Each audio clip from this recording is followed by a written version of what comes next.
Querido amigo, nosso estudo de hoje se localiza em Mateus 19. Esse é um dos capítulos mais importantes desse evangelho. Sabe por quê? Porque nesse ponto nós iniciamos o relato, dentro do ano da paixão, o relato do semestre da entrega. Isto é, nesses últimos 6 meses do ano da paixão, do último ano do ministério de Jesus, nós vamos encontrar exatamente as últimas atividades do Senhor Jesus antes de chegar à cruz do Calvário. No início do capítulo, nos versículos 1 e 2, nós vemos um resumo de Mateus mostrando que Jesus, deixando a Galileia, foi para a Judéia além do Jordão. E Jesus estava sendo seguido por grandes multidões e curou-as todas ali mesmo. O texto prossegue, no versículo 3 até o versículo 12, nós encontramos um dos mais graves pronunciamentos de Jesus sobre um tema que ainda hoje é polêmico. O tema é o divórcio e o novo casamento. E aqui Jesus fez o seu pronunciamento apresentando o padrão de Deus para a vida no lar. O texto começa mostrando que alguns fariseus, querendo surpreender Jesus em alguma palavra mal colocada, fizeram-lhe uma pergunta capciosa. É lícito ao marido repudiar a sua esposa por qualquer motivo? Veja só, o assunto abordado pelos fariseus era e ainda é de grande atualidade no mundo de hoje. E se trata de um problema tão grave hoje como foi naquele tempo. Os fariseus vieram a Jesus com essa questão, uma pergunta importante que deu a Jesus a oportunidade de dar o seu ensino sobre esse assunto tão delicado. A Bíblia nos mostra que Deus deu à humanidade tudo o que era necessário para o seu bem. Deus cuida tanto do indivíduo como do lar, da família e do casamento. O casamento foi estabelecido por Deus para ser uma bênção para a humanidade. E para a proteção do ser humano, Deus deu ao casamento leis específicas. E Deus estabeleceu, e foi Deus que instituiu o casamento. Então veja só, no começo da vida do povo judeu, como nação, a lei do divórcio foi criada por Moisés, naturalmente, por inspiração divina, para proteger a família. E aqui no texto que estamos focalizando, temos o divórcio à luz do Novo Testamento, à luz das palavras do próprio Senhor Jesus. Então, quando Jesus ouviu a pergunta dos fariseus, ele respondeu: vocês não têm lido que o Criador, desde o princípio, os fez homem e mulher e que disse: por essa causa deixará o homem pai e mãe e se unirá à sua mulher, tornando-se os dois uma só carne? Ao responder à questão dos fariseus com essa colocação, Jesus voltou à origem do casamento, à origem da família. Jesus recorreu ao livro do Gênesis, que nós acabamos de estudar, no capítulo 2, versículo 24, e mostrou a origem do casamento. Ele apresentou o ideal do casamento. Jesus lembrou que o casamento, por ser estabelecido por Deus, ele tem uma origem divina. No propósito divino, o homem deixaria pai e mãe e se uniria à sua mulher, formando então uma só carne, uma unidade, estabelecendo assim o quê? O lar, a família. Não foi Moisés quem criou a lei do casamento. Foi Deus mesmo quem criou o casamento e as suas leis. Mas, no tempo de Moisés, aí sim é que surgiu a lei para regulamentar o divórcio, já que o casamento vinha sofrendo desatinos por parte do ser humano. Vejamos então o que diz Deuteronômio 24:1, em que há essa lei que regulamenta o divórcio. Diz assim o texto: se o homem tomar uma mulher e se casar com ela, e se ela não for agradável aos seus olhos, por ter ele achado coisa indecente nela, e se ele lhe lavrar um termo de divórcio, e lhe o der na mão, e a despedir de casa, e assim por diante. Como vemos aqui, na lei de Moisés, o divórcio não era dado ou permitido por qualquer coisa, por qualquer motivo. Então, veja, os fariseus, querendo testar a Jesus, perguntaram se o homem poderia repudiar a sua mulher por qualquer motivo. Querido amigo, é claro que Jesus não poderia defender nem apoiar os erros dos homens, as falhas dos homens, o relaxamento moral dos homens ou o afrouxamento das leis divinas. Jesus nunca aceitou a interpretação errada e a desobediência dos homens às leis de Deus. O ideal proposto por Deus para o casamento é o da união permanente. O propósito divino é que o homem e a mulher, se unindo, formassem uma só carne. Foi o Criador que quis assim. Jesus foi claro ao afirmar isso. E nos versos 5 e 6, ele ainda acrescentou, de modo que já não são mais dois, porém uma só carne, e completou a sua resposta. Portanto, o que Deus ajuntou, não o separe o homem. Esse foi o plano original de Deus. Essa foi a intenção original de Deus antes do pecado, antes que o pecado entrasse no meio da família humana. Foi esse o propósito de Deus. E o divórcio, então, não estava no plano original do Senhor. Porém, os fariseus recrutaram. Então, por que Moisés mandou dar carta de divórcio e repudiar? A pergunta dos fariseus foi muito inteligente, citando inclusive o Antigo Testamento, a lei de Moisés, mas não foi uma pergunta honesta. Mas antes de ver a resposta de Jesus, devemos lembrar que a lei de Moisés sobre o divórcio tinha uma aplicação correta, uma aplicação exata. Porém, o divórcio se tornou uma prática anarquizada pelos homens. Existiu o abuso da lei, a sua má interpretação e a sua má aplicação como consequência. Então, veja só, quando Moisés estabeleceu a lei do divórcio, não foi para prejudicar a família, não foi para causar danos na sociedade, não foi para causar problemas à sociedade, não foi para afrouxar a lei moral, nem desfazer da família. Não, a lei foi estabelecida para certos e determinados casos. Moisés, na verdade, e nesse sentido que os fariseus não foram honestos, Moisés nunca mandou ninguém se divorciar. Não mandou ninguém se divorciar. Mas houve a generalização da lei do divórcio, que era aplicada por qualquer motivo. Então, qual foi a resposta de Jesus à pergunta dos fariseus? Jesus respondeu-lhes no versículo 8 o seguinte: por causa da dureza do vosso coração é que Moisés, veja bem, vos permitiu e não mandou. Por causa da dureza dos vossos corações é que Moisés vos permitiu repudiar as vossas mulheres. Entretanto, não foi assim desde o princípio. Então, querido amigo, perceba que Moisés permitiu o divórcio por causa da dureza do coração dos homens. E Jesus ainda acrescentou, mas não foi assim desde o princípio. Logicamente, Jesus estava voltando novamente à origem do casamento. O casamento foi dado à humanidade para o relacionamento amável, relacionamento doce, santo, entre o homem e a mulher. No Novo Testamento, o relacionamento do esposo com a esposa é uma figura tão bonita que ela serve como exemplo do relacionamento entre Cristo e a sua igreja. Naturalmente, somente o crente pode demonstrar esse relacionamento santo no lar, dentro da família. Quando Deus não reina no coração do casal, querido amigo, então existem dureza de coração, existem amargura, intrigas e muitas outras coisas. Estamos vivendo num tempo em que a moral do povo tem sido muito frouxa. E é por isso que perguntamos, na verdade, o que aconteceu?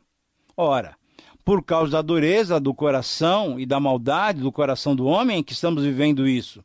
O pecado, prezado amigo, é que estraga o relacionamento entre o esposo e a esposa. E se o homem e a mulher estiverem longe de Cristo, então o problema do relacionamento se torna mais grave ainda. Jesus respondeu logo aos fariseus qual era o problema. Qual era a causa do divórcio?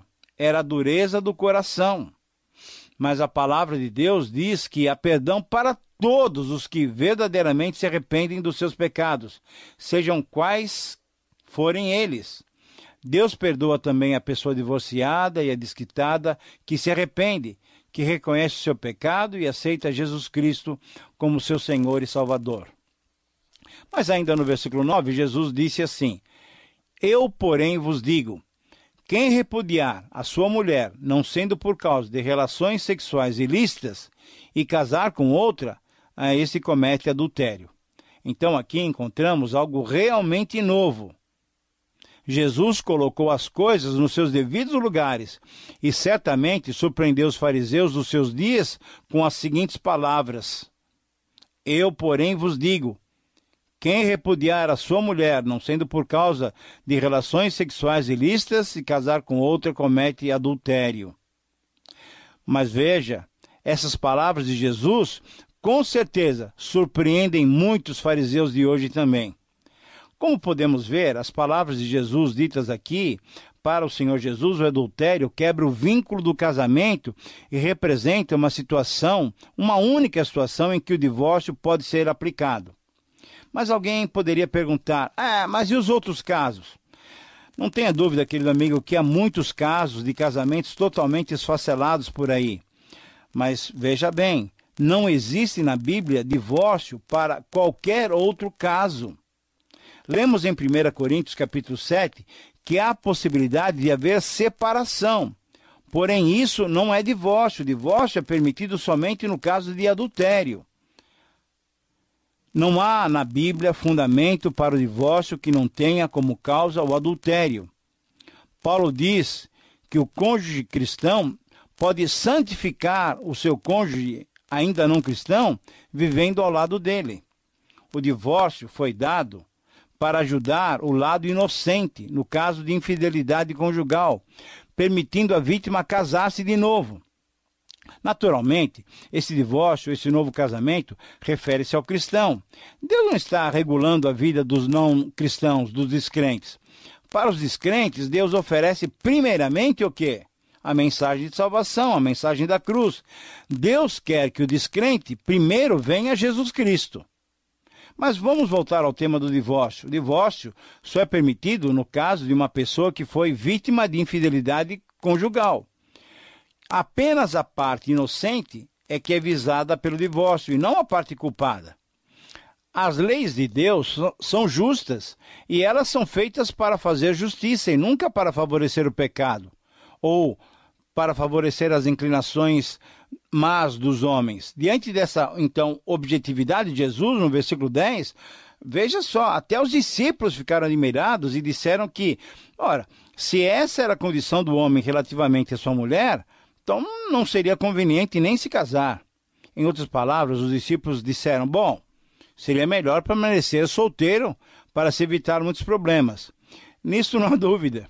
Mas quanto a isso, Jesus então respondeu que nem todos seriam aptos para receber esse conceito. Essa forma de pensar era apenas para aqueles a quem tinha sido dado a capacidade de viverem solteiros. E essa é uma declaração muito importante de Jesus a respeito dos solteiros. Tendo os discípulos dito que era preferível ficar solteiro, em resumo, Jesus acrescentou no versículo 12 que existem homens e também mulheres que não precisam do casamento. Eles podem viver sempre bem sem o casamento. Na verdade, são pessoas que nascem sem o dom do casamento e, ao invés, eles têm o dom do celibato. Mas isso não é para todos, são apenas exceções. São pessoas capacitadas por Deus para algum tipo de ministério específico. E assim, então, esse tema sobre divórcio e novo casamento é concluído por Jesus nesse versículo. Mas o texto prossegue, e querido amigo, nos versículos 13 a 15, Mateus relata que trouxeram até Jesus algumas crianças para que ele as abençoasse. Os discípulos, lentos em entender como Jesus agia e qual era a motivação do seu coração, tentaram impedir que as crianças chegassem até ele, mas foram repreendidos duramente por Jesus, que lhes disse, deixem as crianças virem a mim, porque delas é o reino dos céus, e as abençoou. Já tratamos em programas passados do assunto da salvação das crianças, mas essa passagem aqui é muito importante a respeito das crianças. Veja só, os discípulos consideravam as crianças um embaraço, um estorvo ao ministério de Jesus, mas Jesus as acolhe como exemplos de súditos do reino e as abençoa. Mais uma vez, a afirmação de Jesus é clara. E é de fundamental importância notar que o texto mostra uma mudança.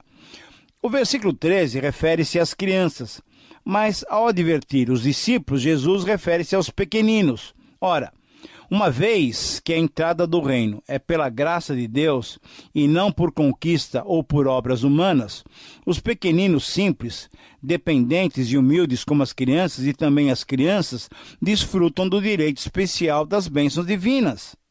Assim, mais uma vez, Jesus deixa claro duas atitudes que devemos ter. Primeiro, não criar impedimentos aos pequeninos chegarem a Ele, sejam esses pequeninos crianças ou cristãos dependentes. E segundo, não deixar de facilitar o caminho das crianças até Jesus. Novamente falamos o que já tínhamos falado em outro programa. Uma criança que aceita Jesus, na sua tenra idade, é uma vida toda dedicada ao reino dos céus. Mas alguém pode estar perguntando, mas quando é que uma criança realmente faz uma decisão aceitando Jesus Cristo como seu Salvador? Uma verdadeira decisão só pode ser feita por uma pessoa que faz uso da razão. Eu sei, mas ainda assim alguém pode estar perguntando, quando então é que uma criança chega ao uso da razão? Com que idade uma criança começa a fazer uso da razão? Meu amigo, essa é uma pergunta, uma resposta difícil, muito difícil de ser dada. Mas certamente essa idade varia de criança para criança. Então, veja só, a atitude correta é pregarmos o Evangelho às crianças. Contemos a elas a história de Cristo.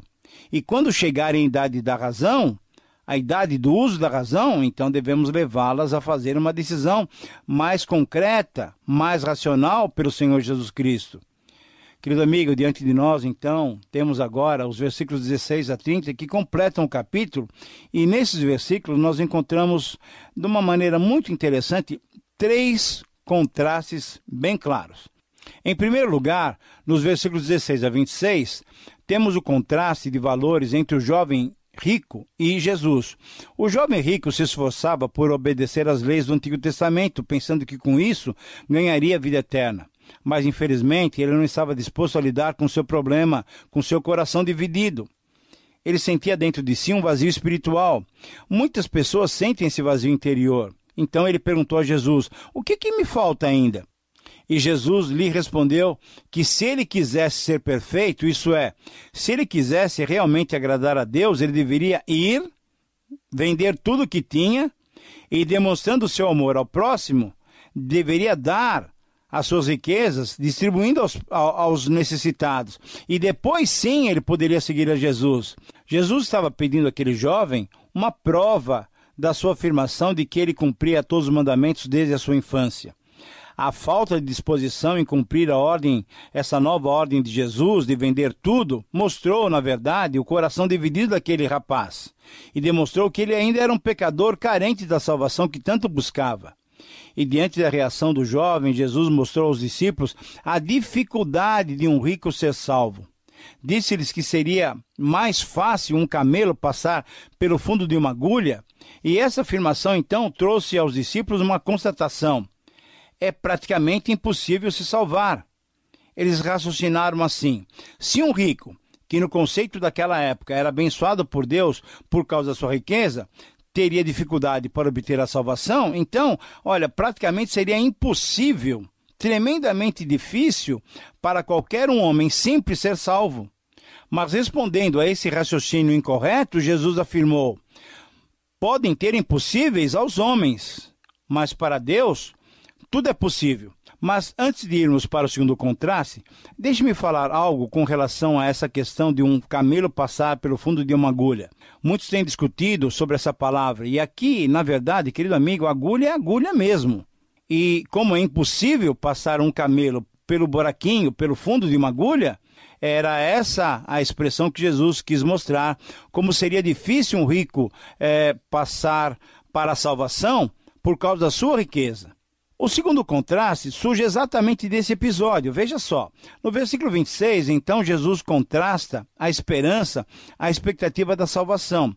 Jesus, de certa forma, concordou com os discípulos dizendo que era impossível para os homens e mulheres serem salvos por si próprios. A esperança de salvação só pode estar na graça de Deus. A riqueza que alguns tratam como bênçãos de Deus normalmente leva as pessoas à autoconfiança, a recusarem reconhecer a necessidade da graça divina. As palavras de Jesus, então, foram claramente opostas aos conceitos da época e às palavras dos discípulos, deixando claro que não é a obediência à lei e não são as circunstâncias favoráveis, como, por exemplo, a riqueza, que levam alguém à vida eterna. Não. Querido amigo, qual é a segurança que você tem em relação à sua salvação? São as suas boas obras? É porque você é uma boa pessoa? Lembre-se, somente a graça de Deus nos garante a salvação. Agora, em terceiro lugar, nos versículos 27 a 30, temos então o contraste final. Pedro, então, representando os discípulos, se expressa: poderiam sentir-se seguros eles quanto à salvação? Pois, afinal de contas, eles tinham deixado tudo para seguir a Jesus. Querido amigo, Jesus, então, se coloca contra essa falsa segurança. Jesus ensina que a pessoa que busca o seu próprio interesse não encontra nem realização pessoal, nem a vida eterna. Jesus diz que somente aqueles que renunciam os interesses próprios e buscam os interesses de Jesus e do seu reino descobrem que Deus é um Deus de graça e concede ainda nessa vida muito mais do que foi deixado para trás em favor do seu reino. Além de também conceder, logicamente, a salvação, a vida eterna. Quem deixar bens, família, projetos pessoais, por causa do nome de Jesus, receberá muitas vezes aqui, muito mais, e herdará com certeza a vida eterna. Então, querido amigo, estamos chegando realmente ao final de mais um programa. Eu espero que você aplique essas lições à sua vida. Nós somos muito agradecidos a Deus pela sua companhia e esperamos reencontrá-lo no nosso próximo encontro. Que Deus te abençoe.